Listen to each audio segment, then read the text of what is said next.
Hello, I'm Sheryl McCarthy of the City University of New York. Welcome to One to One.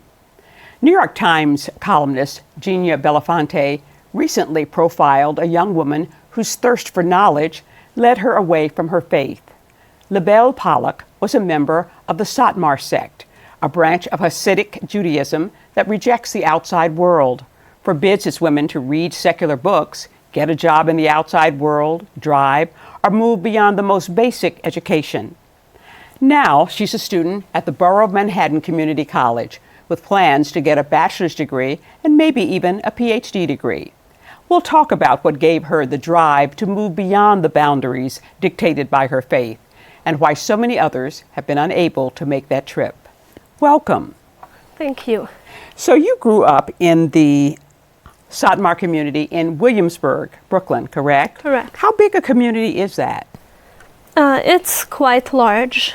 They live in small, concentrated neighborhoods, but they have a lot of children and they're growing quickly. Okay. So would it be correct to say hundreds in your community, thousands? Thousands, definitely. Yeah, all right. Thousands. How would you describe your childhood growing up in that community? I have mixed memories. There are some fond memories of myself growing up, and then there's sometimes I see clouds of like fear, anxiety. Basically, there's a lot of fear mongering and an air of trying to control everyone to stay well behaved and not to stray off the right path. I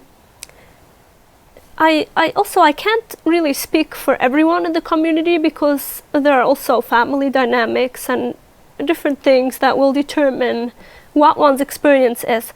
But in the schools and overall the vibe of the community is they're friendly to each other. They're very hospitable. Food is a big thing. Being good in the kitchen is considered a very admirable quality for a woman to have.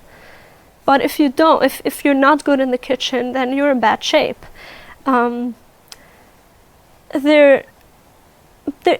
Did I mention there's generosity? They will help each other out with charity funds if someone is struggling financially, which is beautiful. And there are some what they call chesed, which means volunteer within the community. For example, I mean, I've done it as a volunteer as well, staying with patients overnight in hospitals and different things. So I have to commend them for that, and that's really wonderful. If you're stuck in the hospital, for example, there's a room called Biker Cholim room where they give you food, free food during your stay, and sometimes even lodging. However, once you stray from the path, and if you're rebellious, as they call it, it suddenly turns 180, and you may find yourself ostracized, thrown out, being completely alone. So if you're very obedient and you follow the rules, then you may be okay. But if you disagree with one of the fundamental mentalities there, then you may find yourself in trouble. Now, do you speak Yiddish most of the time? Is that the... I speak Yiddish as a first language. I slowly learned English over the years, and it wasn't properly taught to us. Currently, I actually, probably on a daily basis, I speak more English than Yiddish because I'm surrounded by less Yiddish-speaking Jews.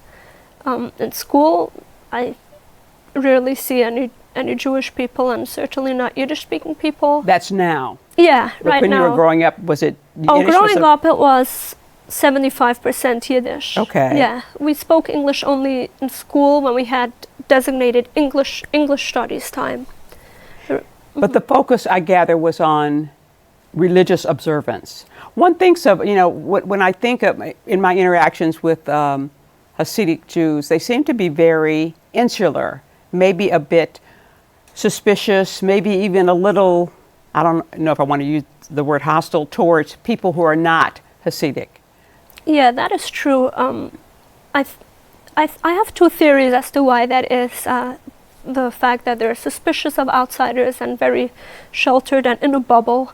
One is because, Jews have been persecuted for years, so it's like a defense mechanism, especially after the Holocaust. There's the mentality of a goy, which is the word for a Gentile or non-Jew. The goyim hate us, and they really wish us bad, and ideas like that. So that's one of it. They're trying to protect themselves, and unfortunately sometimes it gets too far, and as you mentioned, hostility and sometimes racism or elitism. And then the second reason is because they want you to stay religious, and they want you to stay in the bubble, and they're afraid of outside influences. And contamination by the outside. Contamination, being stained, they're tainted by the outside world on a spiritual level, your mind, your soul. So I think these are the main two reasons why they behave that way, and some of them are not even conscious of it. Do you tend to go outside of the neighborhood at all, or you pretty much stay in the neighborhood? People pretty much stay in the neighborhood. The exception for that is there are a lot of women that love to go shopping at Macy's and Lord & Taylor. That's where I see those them. Are their favorite Right. stores, and some of them go to Saks Fifth Ave and other maybe fancier stores. I don't really keep up because. Now you had in your family, you had two brothers and a sister. Yeah, correct. Now your parents, did your father work? Did your mother work? So my mother was actually an exception to the rule, because most religious women do not work. They are mothers or homemakers, and in general, the men go out to work, and the responsibility of feeding the family rests on their shoulders. In my case, my family happens to be very scholarly, and I come from a rabbinic family, which means that my grandfathers all around were rabbis, either in Europe or they have a synagogue here, rabbis or a rav, which is similar. So my relatives were mostly, at least supposed to be, like learning a kollel. A kollel is like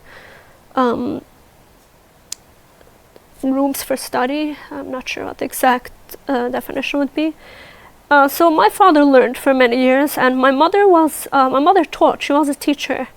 She taught. She started with teaching the 3rd grade, and then she worked her way up to high school, and then eventually she became an assistant principal and then principal in a Satmar type school. It wasn't exactly Satmar, but the same mindset. And then so my father learned for many years, and then he had some jobs that were in the Torah field, like Bible studies related. For example, he taught young teens in a yeshiva. He was a private tutor for children of parents who had a bit more money, and they wanted their children to excel in their studies or prepare them for their bar mitzvah speech. So he did things like that while I was growing up. And my mother was mostly the most consistent breadwinner, though. So tell me about your childhood education. What was that like? My childhood education was very basic. Boys and girls separated? Oh yeah, of course. Hardcore segregation. Even in preschool, the only time boys and girls were together were in playgroups, which were like babysitting services. As soon as you started preschool, separate ways. The boys and the girls received very different educations. There is a stronger emphasis on Bible study for the boys, and a stronger emphasis on teaching the girls like practical skills to be mothers, and also the basic laws. Well, there are many, endless laws. Of Judaism. Yeah, for example, observing the Sabbath. And it gets very detailed and intricate. It's not as simple as 10 commandments. There are 613 commandments, and over the years the rabbis have added more stringencies and additional layers. Wow. Layers and fences. Christians only have 10, but you got 6. Wow, that's a lot of commandments. So I mean, I believe they take it to an OCD level at times, and it's like they don't know where to stop. It becomes like some kind of obsession or some kind of competition, like who could be more pious than the other. But you're not taking courses in English literature or math or history? The very basics of everything, and a lot of it was censored. Science was very censored because anything related to evolution is anti-Torah, and that could plant seeds of doubt in one's in one's mind, whether the Bible is true or not. Now, were you forbidden to go to libraries? Yes, going to secular libraries was forbidden. We had some libraries in the school. We had a Yiddish library and a small English library. Now, you may wonder what was in the English library. So it was English books, but written by Jewish or observant, not just Jewish, but observant authors. And those books were also censored. For example, I once took a book out of the library and the word love was crossed out. Even the word love, because even love is a foreign idea and not something to be spoken about. It could lead to sin, which reminds me of when I was in high school. I had a very extreme principal, and she told us that we're forbidden to wear pendants or necklaces with the heart symbol, because it's the equivalent, just like wearing a cross is idolatry, wearing a heart is equivalent to vulgarity and sin, but like the Hebrew word for it is gili aroyos, which means exposing your private parts or something to that effect. So now, how much schooling did you get when you were in the community? I got 12 years of schooling. There are Satmar, until not too long ago, they had only 11th till 11th grade. And the school that my mother taught in was the same. They didn't have a 12th grade. I think about 5 or maybe 10 years ago, they added an optional 12th grade for those who wanted to learn. Basically, for those who wanted to become teachers, they called it methods classes. So, but it's still very common for students to get engaged while they're in the 12th grade, so they drop out of school anyway. But and basically, through the 12th grade, if you want to become a teacher in the community. Yeah, but high school. But in other Hasidic schools, they do have 12 years of schooling, and of course, in the last year, they try to pack in as much as possible to prepare you for being a kosher mother and how to be a righteous wife and to serve your husband and to be subservient and obedient, and sometimes they will teach you practical sewing skills, or we had a baking class, which was cool. That was nice. Okay. and the reason that the New York Times reporter was writing about you was that there was an edict that came out of the United Talmudical Academy, which I gather is a consortium of schools, that an edict that girls should be discouraged from going to college, taking college courses. How did you feel about, and that if they did, they would be denied positions as teachers? It was always unofficially not forbidden, but it was very frowned upon to pursue any education beyond high school. And the question would be like, why do you want it? You're supposed to be getting married and having kids, and they would wonder why one would even be interested in that. And then, of course, the fear of secular influences. Right. So it was extremely uncommon for any graduates to want to go to college. However, also in the past, I would say 10 years, there has been a trend of students pursuing some kind of accelerated degree in special education because they do get paid more, and they did it the kosher way.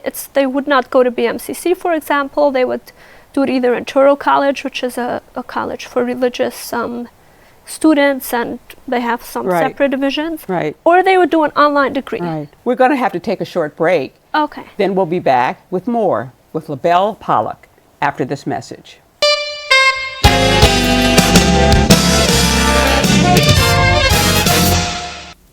Welcome back to One to One. I'm Sheryl McCarthy of the City University of New York, and I'm talking with Libelle Polaki, a very special student at the Borough of Manhattan Community College.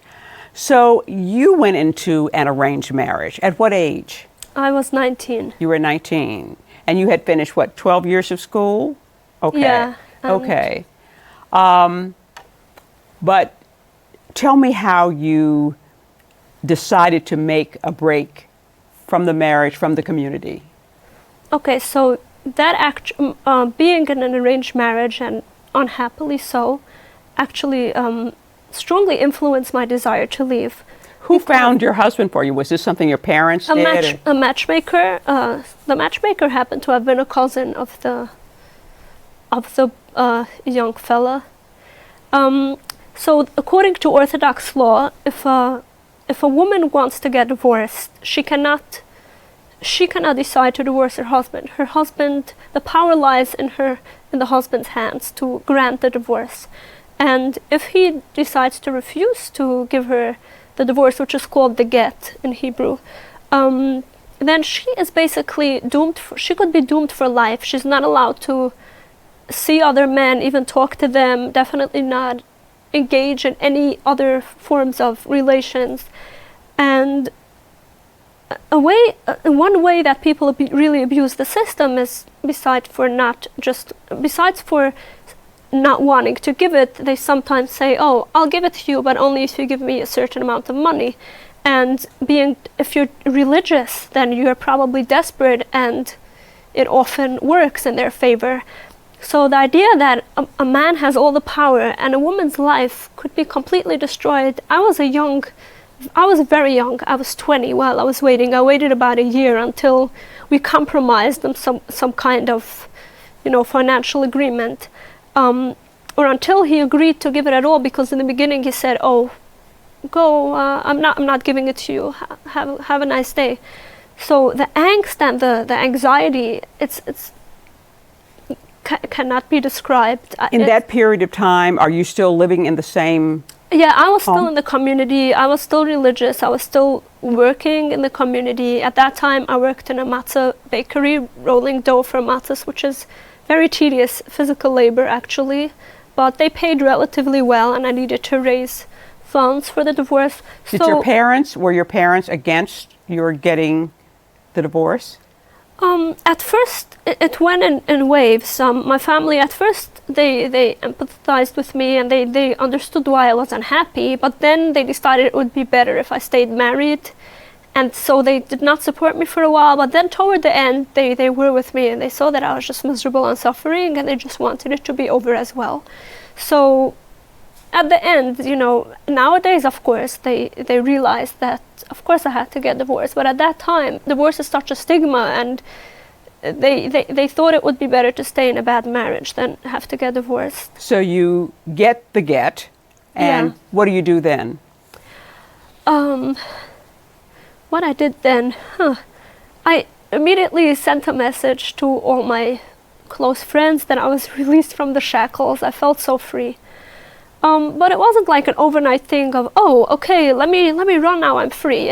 It went in slow steps because I still had my life going on. I still had to deal with some financial debt that I had accrued, and then just settle myself. But what I did shortly thereafter was move to another neighborhood in Brooklyn, which now I'm laughing because it's also a religious neighborhood. Is that Borough Park? But compared to Williamsburg, that was an upgrade. And also I was away from all the immediate, yentas. Yentas is a word for like nosy people. So I moved to Borough Park first, and I lived there for 2.5 years. And during those 2.5 years was when most of my transition to leaving took place. So tell me about the form. How did you see yourself transitioning? How I see myself transitioning? Away from the community and away from You mean at that point in time or right now? Well, I'm just talking, I'm talking about, you said most of your transition took place in Borough Park. What kinds of steps did you see happening in the transition? So I became more and more modern, which means it starts with, because there are many different levels of observance, and so I started dressing more modern. For example, the dress code started looking different than, for example, a typical Williamsburg woman. I was on the more stylish side of things. I started wearing colored stockings, and generally religious women wear beige stockings because, I don't know, or thinner stockings because they're generally bulletproof, and sleeves were getting shorter. Things were getting a little more form-fitting. I mean, then I thought that I was much more modern than I was, because I remember going to a club when I did the birthright thing, which is a free trip for young Jewish adults to Israel. And I went to a club for the first time in my life. I didn't even know what the verb clubbing meant. I imagined someone taking a club and beating someone, I don't know. So, and I was dressed in a leather skirt and thin stockings and had a small slit, but it pretty much covered my knees, and I wore a tight t-shirt. And I thought that I looked like all the other secular people there. And when one person came over to me and asked, "Are you religious?" in the Israeli accent, I was shocked. I was like, wait, how did you guess? But then compared to what I was before. So the dress thing changed. You also said that you started becoming less observant, less religious. Yeah. The internet was, the rabbis are so afraid of the internet. They always, it's prohibited use, it's forbidden. And you know what? The rabbis have what to fear, because yes, the internet will put ideas in people's minds. I mean, if you go out and you allow yourself to read, and sneaking into the Brooklyn Public Library helped me too. It did open my mind. So yes, they have reason to fear, but it's not a bad thing will happen. So you're no longer observant at this point, correct? No. I've been completely secular for a couple of years now. Although the transition it's an eternal process, I believe. It's like a caterpillar that first leaves and then you start sprouting one wing and another wing and another wing. It's endless, because, for example, 2 years ago, if you would ask me, I would say, oh yeah, I'm so well adjusted at this point, but now I feel like I've progressed so much since then, and I'm sure I'll say the same thing 3 years from now. And when you grow up your entire life as if you're from another planet, it takes time to adjust. It's a long, arduous process at times. Are you still in touch with any family members, any friends from the old community? Yes, with a limited number of them, but I am still in touch with some. I have two grandmothers that like me, and they call me, and they've been very nice to me. Some of my aunts, my mother is one of 12, so some of my aunts enjoy my company at times. Friends less so, because family kind of has an obligation to be nice to. I mean, sometimes they still disown you. I have some family that doesn't speak to, that refuses to speak to me at all, and but families have an obligation, whereas former friends don't. Exactly. Okay. So that's what I feel. Less of a guilty conscience. We only have a couple of minutes left. But I gather that you are happy you made the transition, and what do you see ahead for you in your future? I am elated about my decision. There isn't a day where I don't feel grateful that I've moved out of that little box. Even though there are difficult times, of course, because transitioning is not easy, I'm definitely much happier than I ever was when I was there. And my future looks very bright right now. I'm doing very well in school. I have a perfect GPA. And perfect. 4.0. Okay. And I'm graduating this semester.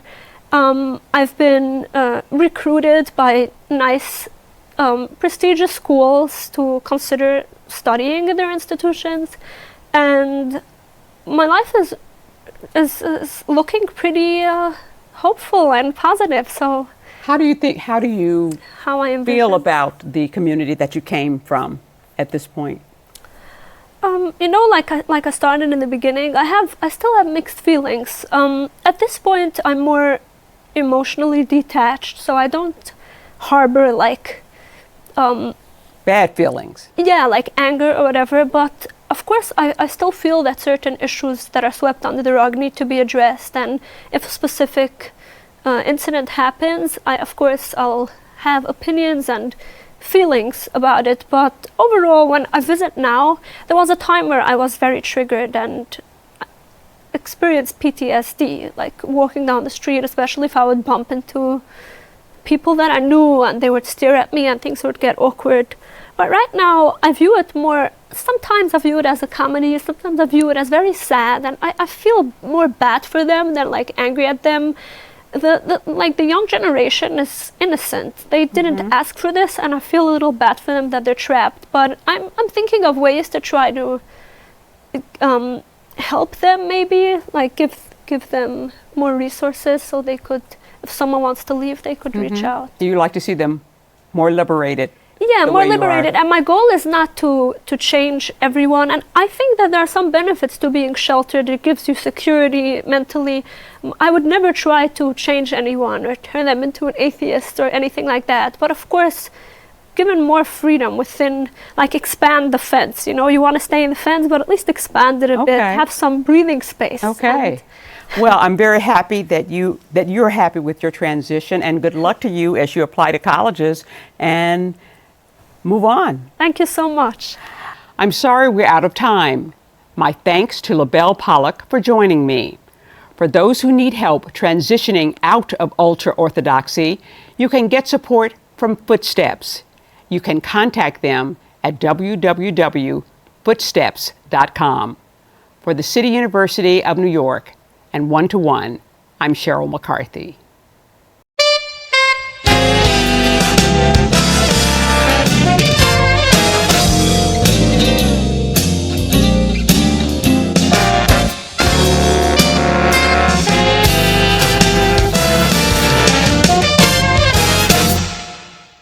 If there are any people you'd like to hear from or topics you'd like us to explore, please let us know. You can write to me at CUNY TV, 365 Fifth Avenue, New York, New York, 10016, or you can go to the website at cuny.tv and click on Contact Us. I look forward to hearing from you.